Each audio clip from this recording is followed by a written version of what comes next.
اچھا بھائی، کیا طے ہوا تھا پچھلی مرتبہ؟ آپ سوالات کریں، ہم جواب دیں، یا آپ کو کوئی کہانی سنیں؟ یہ کیا بات ہوئی؟ آپ ہمیشہ ہم ہی کہانی سنائیں، آپ بھی تو کوئی سنیں، کچھ اچھی چیز آپ سے بھی سننی چاہیے نا۔ اچھا، آج کل موسم کیسا ہے؟ اچھا ہے؟ آپ کو کھانسی کیوں؟ احتیاط نہیں کی ہوگی نا؟ احتیاط کیا کریں، سردی اور گرمی دونوں سے اپنی حفاظت کرنا، مناسب لباس پہننا۔ ایک ہے بیٹے فیشن۔ فیشن یہ ہے کہ چونکہ سارے لوگ ننگے سر رہتے ہیں، لہذا ہم بھی ننگے سر رہیں۔ ایک یہ ہے کہ آج کل بغیر موزوں کے بوٹ پہنتے ہیں، تو ہم بھی ننگے پاؤں بوٹ پہن لیں، اور ننگے پاؤں بوٹ پہننے سے اگر آپ کے پاؤں چھل گئے، زخمی ہو گئے، تو اس کا ذمہ دار کون ہوا؟ سوچنے کی بات ہے نا۔ اسی طرح آپ نے ننگے پاؤں بوٹ پہن لیے اور پاؤں خشک نہیں کیے، اور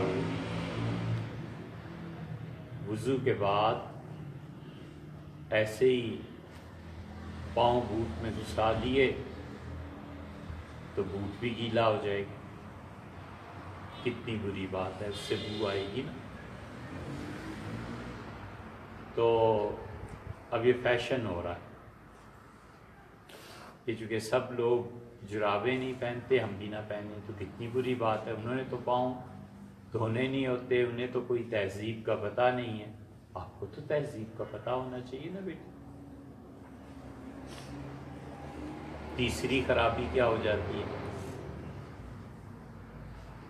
تیسری خرابی بیٹے یہ ہو جاتی ہے کہ جب آپ مسجد میں آتے ہیں نماز پڑھنے، تو آپ کے پاؤں کی بو سے دوسرے لوگوں کو بھی تکلیف ہوتی ہے۔ کتنی بری بات۔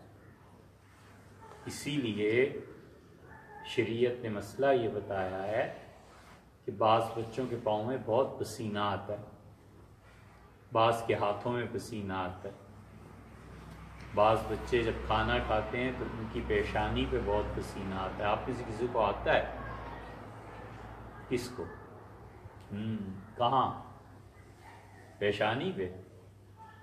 بہت اچھا، دیکھا نا، ایک بچہ ایسا بھی نکل آیا۔ تو فقہا نے لکھا ہے کہ جب مسجد میں آئیں تو ہمیشہ اپنی جرابیں اتار کر کہیں باہر رکھ دیں، کیونکہ مسجد میں فرشتے رہتے ہیں نا، تو فرشتوں کو بو سے بہت تکلیف ہوتی ہے۔ اسی لیے حضور صلی اللہ علیہ وسلم نے فرمایا، آپ نے بچوں دیکھا ہوگا کبھی کبھی کھانے کے بعد گوشت چبائیں، کوئی چیز چبائیں تو اس کے ذرات منہ میں رہ جاتے ہیں، ایسے ہوتا ہے نا۔ پھر بچے کیا کرتے ہیں، اسے اپنی زبان کے ذریعے نکالنے کی کوشش کرتے رہتے ہیں۔ یہ کر رہا ہے، ایسے ہی ہوتا ہے نا بیٹے۔ اب زبان اٹکی ہوئی ہے، گوشت کا ٹکڑا اٹکا ہوا ہے، روٹی اٹکی ہوئی ہے، اس پہ جب تھوڑا سا ٹائم گزر جاتا ہے تو بیٹے اس میں تعفن پیدا ہو جاتا ہے۔ تعفن کسے کہتے ہیں؟ بو۔ تو فرشتے یہ جو دانتوں میں غذا باقی رہ جاتی ہے، حضرت رسالت مآب صلی اللہ علیہ وسلم نے فرمایا فرشتوں کو اس سے بڑی تکلیف ہوتی ہے۔ فرشتے آپ کا قرآن سننے آتے ہیں اور آپ کے منہ سے بو آ رہی ہے، اس سے کوشش کیجئے بیٹے کہ ہر کھانے کے بعد دانتوں کو صاف کیا، برش لے کے پیسٹ لگا کے، یا پیسٹ نہ بھی لگائیں ویسے ہی اس کو کر لیں تاکہ آپ کے دانت بالکل صاف ہو جائیں، خوراک کے ذرات آپ کے دانتوں میں نہ رہیں۔ اچھا بھی پیسٹ نہیں لگا سکتے تو آپ سمپل برش کر لیجیے، آپ وہ بھی نہیں کر سکتے تو جا کے کلی تو ضرور کیجیے، صحیح ہے نا؟ تو ان تینوں کاموں میں سے ایک کام کیجیے۔ سب سے اچھا تو فرسٹ کلاس ٹاپ کا یہ ہے کہ آپ نے کھانا کھایا، جلدی سے برش لیا، اس پہ پیسٹ لگائی اور دانت صاف۔ دوسرا یہ ہے کہ سادہ برش کر لیجیے، اور تیسرے یہ ہے کہ آپ کلی کر لیجیے، اور اس سے بھی بڑھیا بات، سب سے اچھی چیز مسواک۔ جو لوگ اچھی طرح مسواک کرتے رہتے ہیں ان کو دانتوں کی تکلیف نہیں ہوتی۔ بیٹے جتنی کڑوی لکڑی ہوگی نا، کڑوی لکڑی کس درخت کی ہوتی ہے؟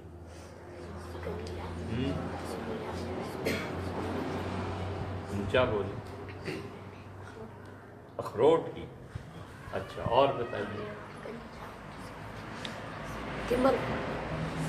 صحیح جو کڑوی لکڑی ہوتی ہے نا اس درخت کو کیا کہتے ہیں؟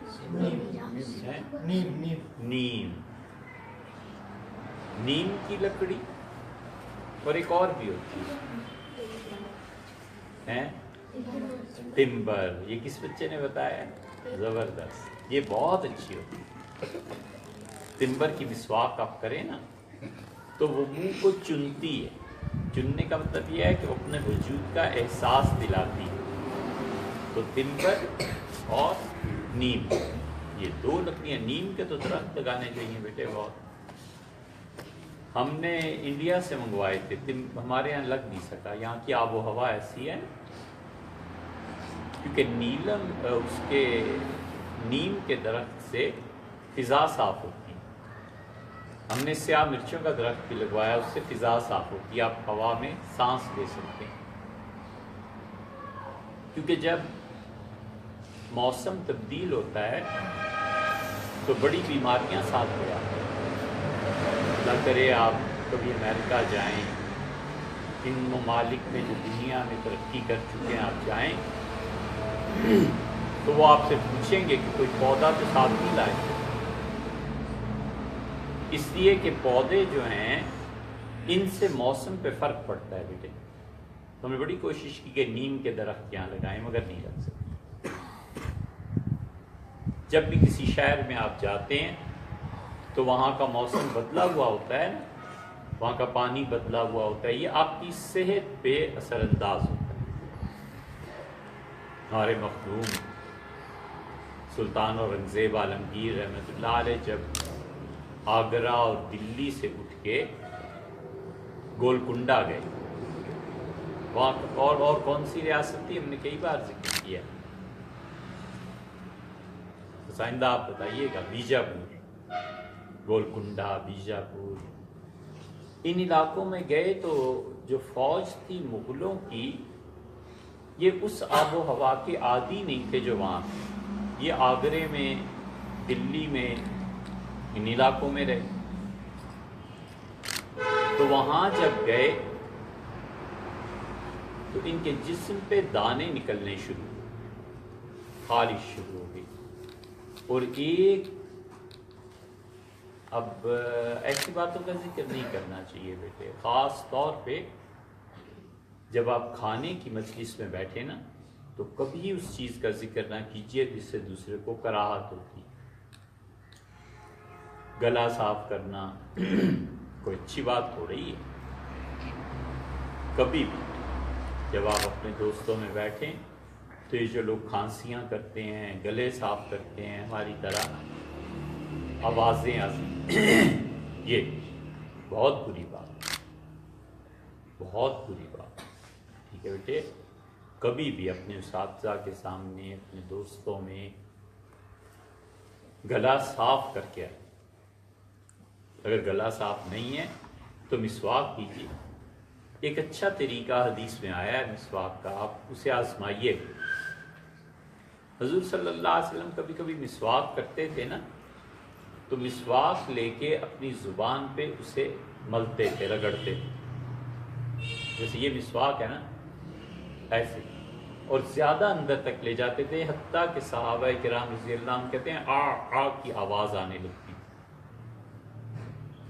اس سے گلے میں جو بلغم ہے نکل جاتا ہے، گلا صاف ہو جاتا ہے۔ یہ آپ کو کرنا چاہیے۔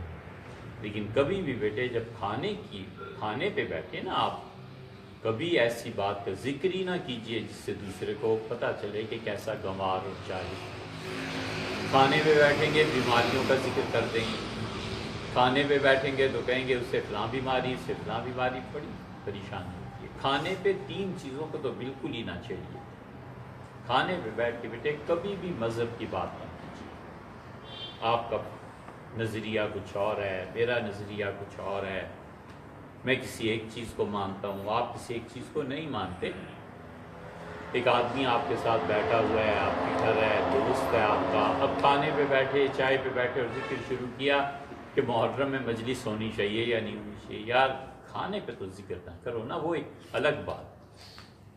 کبھی بھی کھانے کی ٹیبل پہ بیٹھ کے مذہب کی بات بیٹے کبھی نہیں کرتے، دین کی بات کبھی نہیں کرتے۔ لوگوں کے اپنے اپنے کام ہوتے ہیں۔ یہ جو بد تہذیب لوگ ہیں نا، یہ دوسرے بیٹے کبھی بھی سیاست کی بات نہیں۔ سیاست میں فرض کر لیجئے کہ آپ کو پیپلز پارٹی پسند ہے، فرض کر لیجئے مجھے مسلم لیگ نون پسند ہے، فرض کیجئے ایک تیسرا آدمی آتا ہے وہ کہتا ہے مجھے پی ٹی آئی پسند ہے۔ اب یہ جب کھانے کی بحث ہوگی نا تو انہیں آئے گا غصہ ایک دوسرے پہ، تو کھانا تو ختم ہو گیا۔ اس لیے بیٹے جاہل ان پڑھ لوگ دیکھنے ہو نا تو یہ کھانے کی میز پہ بیٹھ کے یا تو مذہب کی باتیں کریں گے یا سیاست کی۔ اور تیسری بات بیٹے کبھی بھی کسی گندی چیز کا نام نہیں۔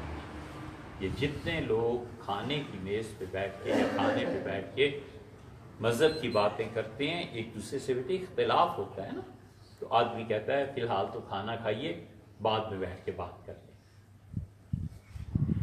صحیح ہے، کھانے کا ادب ہے، طریقہ ہے۔ تو جب بیٹے انوائرمنٹس چینج ہوتی ہیں، حالات چینج ہوتے ہیں، موسم تبدیل ہوتا ہے، تو یہ بات پہلی اور آخری بار بس سن لیجئے، ایسے ہی اچھا نہیں لگتا ایسی باتیں کرتے ہوئے۔ تو جب یہ لوگ گولکنڈہ اور بیجاپور پہنچے نا، تو مغل جو فوج تھی ان کے چہرے پہ ایک سیاہ رنگ کا پھوڑا نکلنا شروع۔ وہ پھوڑا جو تھا وہ پھیل جاتا تھا اور آدمی کی شکل بدنما ہو جاتی تھی، تو اسے کہتے تھے اورنگزیبی پھوڑا۔ اورنگزیب عالمگیر رحمۃ اللہ تو بڑے آدمی تھے، لیکن آپ کبھی کتابیں پڑھیں گے اور خاص طور پہ حکمت کی کتابوں میں کہ اگر اورنگزیبی پھوڑا نکل آئے تو اس کا علاج یہ ہے، پھر آپ سمجھ جائیں گے کہ ہاں کسی نے بتایا تھا کہ اس کا کیا مسئلہ ہے، کیا بات، ٹھیک ہے نا۔ کبھی بھی ایسی گندی چیزوں کا ذکر نہیں کیا کرتا، ٹھیک ہے۔ ایک بزرگ ہیں، انہوں نے لکھا کہ مجھے بخار تھا شدید، تو میرے جو استاد تھے انہوں نے پوچھا کہ کیا حال ہے، میں نے کہا بخار ہے، ان کا کس وجہ سے؟ میں نے کہا ایک پھوڑا جسم میں، تو میں 15-20 دن بیمار رہا۔ تو میرے استاد آتے تھے، حال پوچھتے تھے، 15-20 دن میں ایک بار بھی یہ نہیں پوچھا کہ پھوڑا کہاں نکلا، نہیں پوچھا۔ اس لیے کہ بیٹے یہ چیزیں شرم کے ساتھ، حیا کے ساتھ، ہمارے معاشرے کے ساتھ تعلق رکھتی ہیں نا۔ کبھی بھی ایسی بات نہیں پوچھتے جس سے دوسرے کو بتانے میں کچھ تکلف۔ تو اورنگزیب رحمۃ اللہ علیہ جب گئے، اورنگزیب جو تھے وہ آپ کو پتہ ہے کہ گولکنڈہ اور بیجاپور رہے، ان کو بہت بڑا چیلنج درپیش تھا، اور وہ چیلنج یہ تھا کہ ہندوستان میں پورا انڈیا شیعہ ہو جائے۔ اہل سنہ کو بچانے کے لیے انہوں نے 25 سال تقریباً وہاں سے کیے۔ اورنگزیب کہ والد کون تھے؟ شاہ جہاں. اور شاہ جہان جانتے تھے کہ ان کے چاروں بیٹوں میں سب سے زیادہ اچھا بچہ یہی. شاہ جہان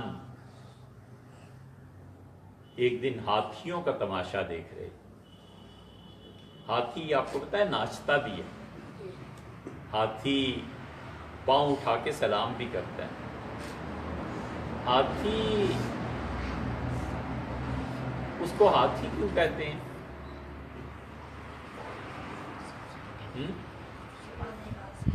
اردو میں اس کا نام ہاتھی کیوں ہے؟ جی بیٹے آپ بتائیے کیا کہہ رہے ہیں؟ ہاں شاباش، دیکھا، اس کے پاس ایک ہاتھ ہوتا ہے، اس کی سونڈ، اسی ہاتھ سے وہ کھاتا ہے، اسی ہاتھ سے پیتا ہے. تو چونکہ ایسا ہاتھ کسی اور جانور کا نہیں ہوتا نا جیسا اس کا ہوتا ہے، تو اس لیے اس کا نام ہی ہاتھی پڑے. ہاتھیوں کا تماشا دیکھ رہے تھے، ایک ہاتھی پاگل ہو گیا. اوفو، ہاتھی جب پاگل ہو جائے تو پھر تو وہ لوگوں کو روند ڈالتا ہے. اور اونٹ پاگل ہو جائے تو وہ کیا کرتا ہے؟ اونٹ پاگل ہو جائے یا اونٹ کے دل میں جو کینہ ہے نا یہ رہ جاتا ہے، اونٹ چبا دیتا ہے. اونٹ چبا دیتا ہے اور ہاتھی پاؤں میں روند دیتا ہے. یہ ہوتا ہے. ایک آدمی ایک اور کہانی سنائے آپ کو. حضرت سعد رضی اللہ عنہ کے پاس آیا، اور سعد رضی اللہ عنہ پوری حدیث میں 2 آدمی ایسے آئے ہیں جن کے متعلق رسول اللہ صلی اللہ علیہ وسلم نے فرمایا کہ میرے ماں باپ تم پہ کو. بڑا احساس ہے کہ حضور صلی اللہ علیہ وسلم نے 2 آدمیوں کے لیے جملہ کہا، ایک زبیر رضی اللہ عنہ سے اور ایک سعد رضی اللہ عنہ سے. یہ دونوں اتنے بڑے آدمی تھے کہ فرمایا میرے ماں باپ تمہارے صدقے لگ جائیں تم پہ قربان. ہوا یہ کہ ایک آدمی آیا حضرت سعد رضی اللہ عنہ کے پاس اور ان سے کہا کہ آپ سیدنا علی امیر المومنین رضی اللہ عنہ کو برا بھلا کہیں، گالیاں دیں. تو انہوں نے اسے سمجھایا اور نے کہا آپ نہیں جانتے کہ امیر المومنین سیدنا علی رضی اللہ عنہ اتنے بڑے آدمی تھے کہ حضور صلی اللہ علیہ وسلم نے اپنی بیٹی کا رشتہ انہیں دیا. وہ کہتا رہا بار بار کہ نہیں آپ علی کو برا کہیں، علی رضی اللہ عنہ کو برا کہیں. تو حضرت سعد رضی اللہ عنہ تنگ آ گئے اس کے اصرار سے اور فرمایا دیکھو اب اگر تم نے مجھے کہا نا تو میں تمہارے لیے بد دعا مانگوں. سعد رضی اللہ عنہ میں یہ خصوصیت تھی بیٹے کہ رسول اللہ صلی اللہ علیہ وسلم نے ان کے متعلق ایک دن کہا کہ اللہ سعد کے نشانے کو خطا نہ کر، یعنی سعد جب تیر چلائیں تو جدھر چلائیں ٹھیک تیر وہاں جا کے لگے. 100% نشانہ تھا ان کا. 10 تیر چلاتے تھے تو 10 کے 10 اپنے نشانے پہ جا کے لگتے تھے. اور دوسرے کہا کہ اللہ سعد کی دعا کو رد نہ کر. تو سعد رضی اللہ عنہ اتنے بڑے آدمی تھے کہ لوگ ڈرتے تھے ان کی بد دعا. انہوں نے کہا مجھے تنگ نہ کرو ورنہ میں تمہیں پتا کہ بد دعا کروں. اس نے پھر سعد رضی اللہ عنہ کو تنگ کیا تو سعد رضی اللہ عنہ نے ہاتھ اٹھائے اور انہوں نے کہا اللہ اس آدمی کو عبرت کا نشانہ بنا دے، اور جو یہ کہہ رہا ہے نا مجھے بھی دکھا کہ کیسے لوگ عبرت کا نشانہ بنتے ہیں، کیسے لوگ تیرے عذاب کا شکار ہوتے ہیں. مراد یہ تھی. تو آدمی غصے سے اٹھ کے چلا گیا. گویا اس نے یہ کہا کہ ہم نے بڑی بد دعائیں دیکھی ہیں. کیا چیز ہے؟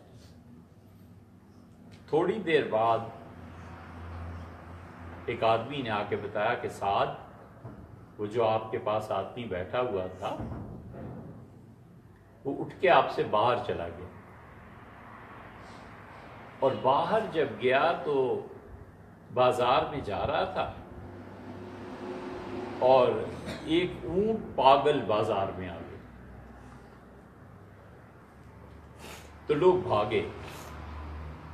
اونٹ جب پاگل ہوتا ہے نا تو چبا دیتا ہے، تو اس سے گردن اٹھائی اور ایسے ایسے لوگوں کو دیکھ رہا ہے جیسے کسی خاص آدمی کی تلاش میں۔ تو لوگ سب ہم تماشا دیکھنے لگے کہ ہم نے کہا یہ اونٹ پاگل ہے، کسی کو کچھ نہیں کہہ رہا، کسی کو دیکھ رہا ہے۔ بیٹے یہ ہمارا عقیدہ ہے اہل سنہ کا کہ سیدنا علی رضی اللہ عنہ چوتھے خلیفہ راشد، سب سے اچھے ابو بکر، پھر عمر، پھر عثمان، پھر علی رضی اللہ عنہ۔ سیدنا علی رضی اللہ عنہ عثمان رضی اللہ عنہ سے زیادہ بہتر نہیں تھے، ٹھیک ہے نا؟ جس ترتیب سے خلافت ہے اسی ترتیب سے ان کی افضلیت ہے۔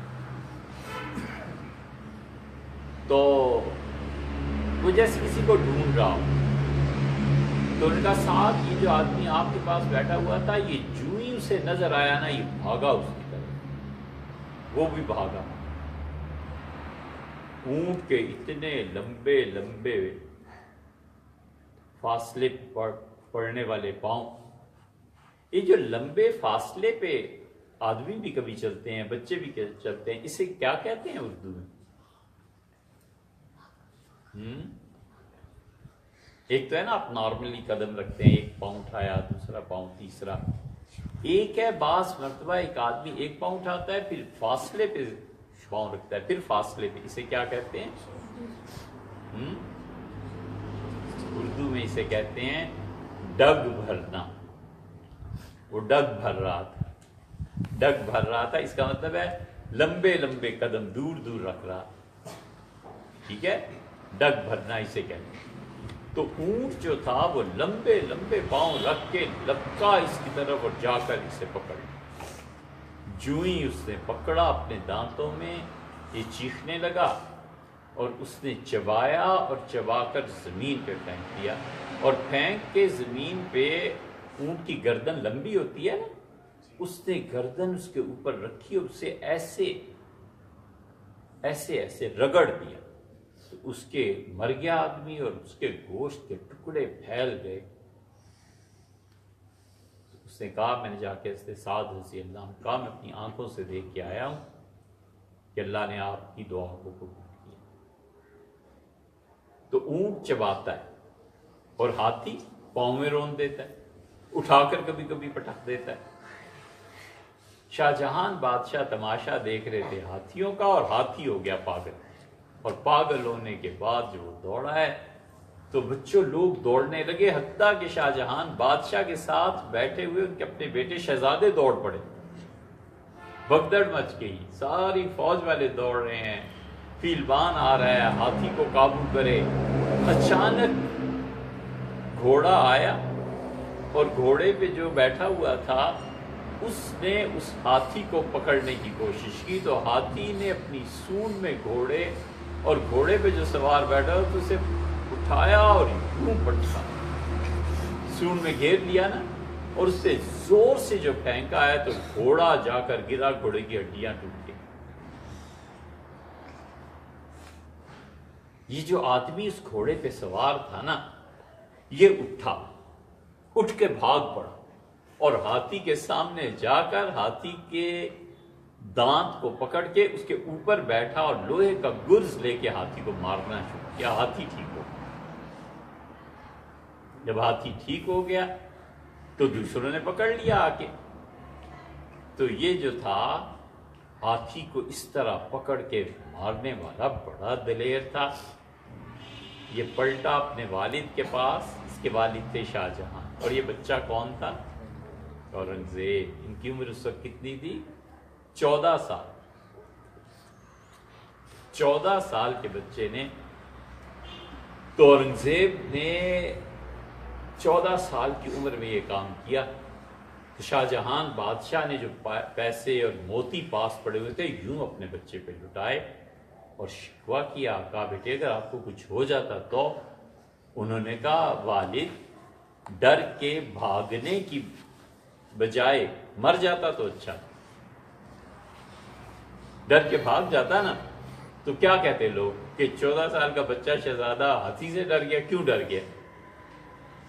بڑے بہادر آدمی، اتنے بہادر آدمی تھے اورنگزیب کے بیٹے. جب یہ تاریخ میں بیٹے اصل بات یہ ہوتی ہے کہ آپ بچے ہیں نا، چیلنج پیش آتا ہے. اورنگزیب کو کس چیز کا چیلنج پیش آیا؟ چیلنج کا سمجھتے ہیں مطلب؟ چیلنج کا مطلب امتحان پیش آتا ہے انسان کی زندگی. اورنگزیب کو 14 سال کی عمر میں کیا چیلنج کیا پیش آیا؟ جی کہو کہو. ہاتھی سے لڑنا. ایک صورت یہ ہوتی ہے ڈر کے بھاگ جاتے ہیں، ایک صورت یہ کہ ان کا مقابلہ کرنا ہے، ڈر کے کدھر بھاگنا ہے، کام کرنا ہے. آپ کو بھی بیٹے ایک چیلنج درپیش ہے اور آپ کا چیلنج یہ ہے کہ آپ نے پڑھنا ہے. اب آپ ڈر کے بھاگ جاتے ہیں، آپ قرآن یاد نہیں کرتے، یہ آپ چیلنج میں ناکام ہو گئے. اور اگر آپ یاد کر لیتے ہیں، اگر آپ پڑھ لیتے ہیں تو آپ نے چیلنج پہ قابو پا لیا. صحیح ہے نا؟ ہر بچے کو یہ جاتا ہے آپ کا ہاتھی کیا ہے؟ آپ کا ہاتھی کیا ہے؟ قرآن کا یاد کرنا. آپ کا ہاتھی کیا ہے؟ کتاب کو پڑھنا. اس سے بیٹے جتنا آپ پڑھیں گے نا اتنا ہی آپ کو پتا چلے گا کہ دنیا چلتی کیسے ہے، ہوتا کیا. 3 آدمی بیٹے ایسے ہیں جن کے ساتھ تاریخ نے کوئی زیادہ انصاف نہیں کیا. ایک ہندو تھا اشوک. آپ میں سے کوئی ہزارے کا ہے، مانسیرے کا ہے؟ آپ نے اشوک کے زمانے کے پتھر دیکھے؟ ارے چٹی گٹی آپ کو پتا ہے؟ چٹی گٹی بہت مشہور جگہ ہے مانسیرا کے پاس بیٹے. ہم وہاں کئی مرتبہ گئے. انہیں لے کے جائیے ان بچوں کو دکھائیے. بیٹے وہاں 2 چیزیں دیکھنے کی ہیں. ایک چٹی گٹی میں اتنی بڑی بڑی سلیبس لگی ہوئی ہیں، بہت بڑی. اس پہ کچھ لکھا ہوا بھی، وہ پڑھا نہیں جاتا اب کیا، لیکن اتنے بڑے پتھر لانا، اس پہ کچھ لکھنا. کہتے ہیں کہ اشوک بادشاہ کے زمانے سے بہت بڑا بادشاہ، ٹیکسلا میں بیٹھ کے آسٹریلیا پہ حکومت کرتا. اتنا بڑا بادشاہ، کہاں ٹیکسلا اور کہاں آسٹریلیا. ٹیکسلا اور پھر پورا ہندوستان، انڈونیشیا اور ملائیشیا، اور وہاں سے بحری جہاز چلیں تو سامنے آسٹریلیا. اندرا گاندھی سے کسی نے پوچھا تھا کہ آپ کو کیسی حکومت چاہیے؟ اس سے کہا اشوک جیسی ہوتی تو کیا ہوتا. ایک اشوک یہ بادشاہ تھا اس کی. اور دوسری چیز وہاں جو پڑی ہوئی ہے ایک سفید رنگ کا پتھر ہے. ہم نے اس پتھر کو دیکھا ہے بیٹے. وہ پتھر بڑی کوشش کی لوگوں نے توڑنے. جب 47 میں ہندو مسلمان فسادات ہوئے نا تو ان مسلمانوں کو پاگل ہو گئے. ہندوؤں کو مارا، اس کو مارا، اس کو مارا. بیٹے یاد رکھو قوموں نے جو ترقی صدیوں میں کی ہے، امریکہ نے، انگلینڈ نے، صدیاں لگا کر جہاں تک پہنچے ہیں، یہ نہیں ہو سکتا کہ ہم ماریں انہیں اور فوراً پہنچ جائیں. آپ کریں محنت، آپ کام کریں. کام آپ کرتے ہیں. یہ بتائیے حرام کتنی چیزیں. ایک بڑی مثال آپ کو دوں. آپ کا کیا خیال ہے قرآن نے کیا کہا ہے؟ وَلَحْمَ الْخِنْزِيرِ، اور سور کا گوشت یہ حرام ہے. کبھی مسلمان نہیں کھاتا. ٹھیک ہے. اور دوسری چیز مسلمانوں نے سچ بولنا سور کے گوشت کی طرح کر لیا. حرام ہے ان کے سچ بولنا. سے بیٹے کبھی بھی زندگی میں جھوٹ مت بولو. اور تیسری چیز مسلمانوں نے حرام کر لی ہے پڑھنا. جیسے سور کا گوشت نہیں کھاتے ویسے پڑھتے بھی نہیں. آپ ہنستے ہیں، حقیقت یہی. آپ جتنے بڑے ہوں گے نا بیٹے آپ دیکھیں گے مسلمان بچہ کبھی پڑھ کے نہیں دیتا، مسلمان کبھی سچ نہیں بول کے دیتا، شہروں کے شہر خالی، اور سور کا گوشت نہیں کھانا، یہ 3 چیزیں انہوں نے حرام کی۔ تو اس لیے بیٹے اشوک جو تھا نا بڑا بادشاہ، 47 میں جب تقسیم ہوئی تو یہ مسلمان بجائے اس کے کہ کوئی انسان بنتے، انہوں نے ہندوؤں کو مارا اور اس پتھر کو توڑنے کی کوشش کی، نہیں توڑ سکے۔ وہ سفید رنگ کا پتھر ہے، کہتے ہیں کہ یہ کسی اور سیارے سے گرا ہے، ابھی تک پڑا، ہندو اس کی پوجا کرتے تھے، ہندوؤں کا یہ خدا تھا۔ تو آپ جائیے اشوک کی چیزیں دیکھیے، ٹیکسلا میوزیم میں ایک اشوک کے ساتھ تاریخ نے انصاف نہیں کیا، ایک محمد بن تغلق کے ساتھ۔ محمد بن تغلق کو پاگل کہتے تھے، اس نے بیٹے اس زمانے میں اور رینجڈ سٹی کا کانسیپٹ دیا کہ اس طرح گلیاں بنے، اس طرح محلے بنے، اس طرح مکانات بنے، اس طرح سڑکیں بنے۔ جیسے اسلام آباد ہے نا، رینج سٹی ہے نا، گلیاں، محلے، سیکٹر، یہ اس زمانے میں محمد بن تغلق نے کہا، دلی والوں نے کہا بادشاہ پاگل ہو گئے۔ اور تیسرے آدمی اورنگزیب ہے بیٹے، اورنگزیب کے ساتھ انصاف نہیں ہوا، اتنے بڑے آدمی تھے اورنگزیب، عالمگیر رحمت اللہ علیہ۔ آپ کو پتہ ہے مکہ کے گورنر مکہ مکرمہ کے انہیں خط لکھتے تھے ہر سال اور کہتے تھے کچھ پیسے بھیج دیں، ہم غریب لوگ ہیں، آپ کی مدد کیجیے۔ کتنے بڑے آدمی تھے، مکہ مکرمہ پیسے اورنگزیب بھیجتے تھے۔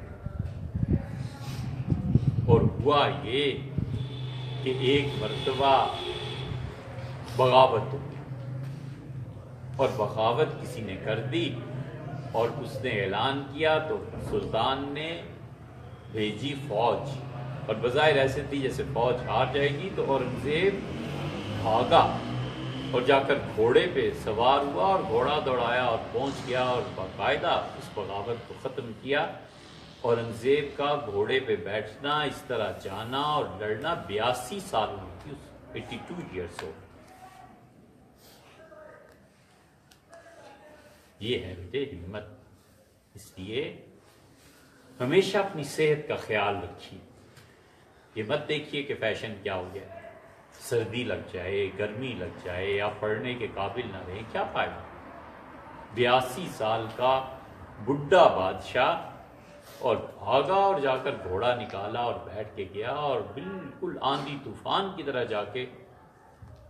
اور حد یہ ہے بیٹے کہ اورنگزیب جب جوان تھے نا شہزادے، تو یہ بلخ جو ہے یہ افغانستان کے پاس تھا، بلخ ہندوستان کے پاس نہیں۔ شاہ جہان بادشاہ نے بھیجا اور کہا کہ بلخ ہمیں چاہیے، حملہ کرو۔ بلخ پہ حملہ ہوا، لڑائی ہوئی، صبح شروع ہوئی۔ تو بلخ کا دفاع کرنے کے لیے ایرانی حکومت نے جس کمانڈر کو بھیجا تھا، ادھر شہزادہ تھا نا، تو ادھر سے جو آیا تھا عبدالعزیز تھا اس کا نام۔ تو عبدالعزیز اور اورنگزیب آمنے سامنے، لڑائی ہوتی رہی۔ جب سورج ڈھلا، جوں ہی سائے بڑھے۔ سورج ڈھلنے کی علامت کیا ہوتی ہے؟ سایہ بڑھ جاتا ہے۔ آپ اگر پڑھیں گے نا کتابیں تو آپ کو اس دن بتائیں گے کہ دیکھو ایسے ہوتا ہے، سورج ایسے بڑھتا ہے اور اسے پتہ چلتا ہے زور کا وقت شروع ہو گیا۔ سورج جو ہی بڑھا، اورنگزیب جو پوری فوج کو لڑا رہے تھے اپنے گھوڑے سے اترے، بڑے اطمینان سے انہوں نے نماز پڑھی، ظہر کی، سنتیں بھی پڑھی، نفل بھی پڑھے۔ تو عبدالعزیز دیکھ رہا تھا کہ یہ کر کیا رہا ہے، دشمن پہ تو نظر ہوتی ہے نا کہ یہ چال کیا چل رہے ہیں۔ تو اس نے جب سلطان نے سلام پھیرا اور آ کے گھوڑے پہ پھر بیٹھا، تو اس نے عبدالعزیز نے آواز دی، اس نے کہا اس آدمی سے لڑنا تو خدا سے لڑنا ہے، بھاگو، چلو جلدی چھوڑو اس مورچے کو۔ عبدالعزیز سے بادشاہ ایران نے پوچھا کہ تم نے کیا کیا؟ اس نے کہا جو آدمی تیر چل رہے ہیں، لوگ چیخ رہے ہیں، مر رہے ہیں، ہر طرف انسانوں کا خون ہے، اس میں اتر کے اتنی جم کے اپنے پروردگار کی عبادت کرتا ہے، تو اس سے لڑنا، خدا سے نہیں لڑنا تو اور کس سے لڑنا؟ یہ ہوتا ہے بیٹے، آدمی اپنے ہوش و حواس پہ قابو رکھے، مشکل سے مشکل وقت بھی آ جائے نا، بالکل نہیں جذبات میں نہیں جاتا، بہت سوچ سمجھ کے بات کرنا، بہت سوچ سمجھ۔ یہ سب کیا ہے؟ آپ اپنی صحت کا خیال رکھیں. مثلاً آپ مسواک نہیں کرتے نا، دانت صاف نہیں کرتے، بلغم ہو گیا، نتیجہ یہ کہ زکام بھی ہو سکتا ہے. زکام ہو گیا تو آپ کا سبق جاتا ہے، ہاں، پڑھ نہیں پائیں گے نا. پھر جب آپ بڑے ہو جاتے ہیں، پھر آپ کہتے ہیں بخار ہے، پھر آپ کہتے ہیں موڈ نہیں ہے، پھر آپ کہتے ہیں آج دل کا چاہنا نہ چاہنا کیا ہے یار، اپنا کام کرتے. صحیح ہے نا؟ اسی طرح یہ دوستی ہے، آج فلاں دوست آ گیا ہے، اس کے ساتھ جا کے بارہکوں میں کھانا کھانا ہے، یہ دوست آ گیا ہے، اس کے ساتھ جا کے کڑھائی کھانی ہے. یہ سب باتیں بیٹے کبھی کبھی تو اچھی لگتی ہیں. دیکھیے کھانے میں ایک ہوتی ہے چٹنی اور ایک ہوتا ہے اصل کھانا. دونوں میں اصل چیز کیا ہے؟ کھانا اور چٹنی کبھی کبھی یہی ہے نا. تو اصل چیز پڑھنا ہے آپ، اصل چیز آپ کی صحت ہے. تفریح کبھی پچھلے دنوں یہ بچے مری گئے ہوئے تھے، ہم نے اپنی خود آپ سے کہا کہ آپ جائیے مانسیرا چٹی گٹی میں جائیے، وہاں جا کے دیکھیے یہ چیزیں. کبھی کبھی سیر سیاحت بڑی اچھی چیز کرنی چاہیے. اللہ تعالیٰ نے قرآن کریم میں فرمایا ہے کہ وہ لوگ جو زمین میں گھومتے ہیں، چلتے پھرتے ہیں، سفر کرتے ہیں، خدا نے تعریف کی ہے ان کی. لیکن آپ چٹنی ہی کھاتے رہیں، وہ کھانا نہ کھائیں تو یہ تو کوئی بات نہ ہوئی. صحیح ہے نا؟ تو کھانا کھانے کی جگہ، چٹنی چٹنی کی جگہ، کبھی کبھی گھومنا پھرنا اپنی جگہ، پڑھنا جو اصل ہے تعلیم وہ اپنی جگہ. ٹھیک ہے بھائی؟ تو آئندہ آپ کہانی سنائیں گے یا آپ کچھ پوچھیں؟ کہانی سنائیں گے. چلیے آئندہ